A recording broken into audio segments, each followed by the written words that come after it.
आज हम गर्व से कह सकते हैं कि हम स्वतंत्र हैं, पर हमारा मन पूरी तरह से स्वतंत्र नहीं है, क्योंकि हमारे मन की जो चिंताएं हैं वो हमारे मन को घेरे रखती हैं, जिसके कारण हमारा मन पूर्ण रूप से स्वतंत्र नहीं है।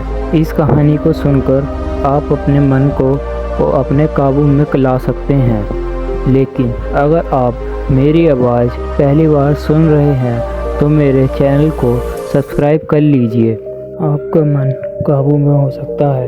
जब पहली बार मैंने इस कहानी को पढ़ा तो मुझे इसका तर्क समझ नहीं आया, लेकिन इसका अर्थ प्रेरणादायक है। एक बार गौतम बुद्ध किसी नगर से गुजर रहे थे, तभी उनकी नज़र एक कपड़े के व्यापारी पर पड़ी। वो वहाँ चलकर गए और कपड़ों के व्यापारी से पूछा, तुम इतने हताश क्यों हो? उन्होंने कहा, अगर तुम इसका बताओ कि तुम इतने उदास क्यों हो तो शायद मैं तुम्हारी कुछ मदद कर पाऊँ। कपड़े के व्यापारी ने कहा, हे महात्मा, मेरी पत्नी का देहांत हो गया है। तब से मेरे घर पर मेरे बेटे की देखभाल करने वाला कोई नहीं है, इसलिए मैं इसे हमेशा अपनी दुकान पर ले आता हूँ, पर यह दुकान पर आने वाले सभी ग्राहकों की पगड़ी उछाल कर फेंक देता है।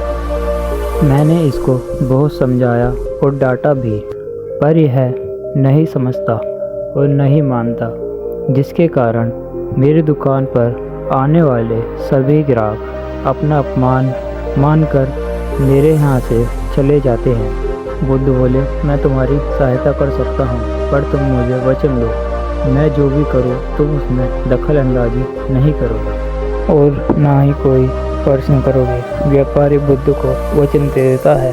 तभी बुद्ध अगले दिन एक ग्राहक की भांति बनकर अपने सर पर पगड़ी बांधकर आकर बैठ जाते हैं। तभी व्यापारी के बेटे ने बुद्ध की पगड़ी को उछाल कर फेंक दिया। तभी बुद्ध बोले, बहुत अच्छा, जाओ अब पगड़ी को वापस लेकर आओ। तभी उस लड़के ने फिर से पगड़ी उछाल दी। फिर बुद्ध ने उसे कुल्हाड़ी और लकड़ी दे दी और कहा, जाओ इसे काटो। लेकिन व्यापारी को डर लग रहा था, कहीं उसके लड़के को चोट ना लग जाए, पर उसे अपना वचन याद था। फिर महात्मा बुद्ध 7 दिनों तक रोज डेली कोई ना कोई काम लेकर आते और उस लड़के को दे देते। शीघ्र ही वह लड़का भूल गया कि उसको किसी की पगड़ी उतारनी है।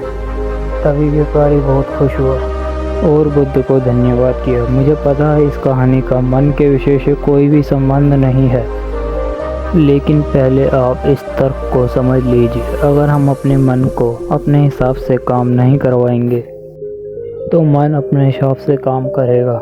मन वश में हो सकता है।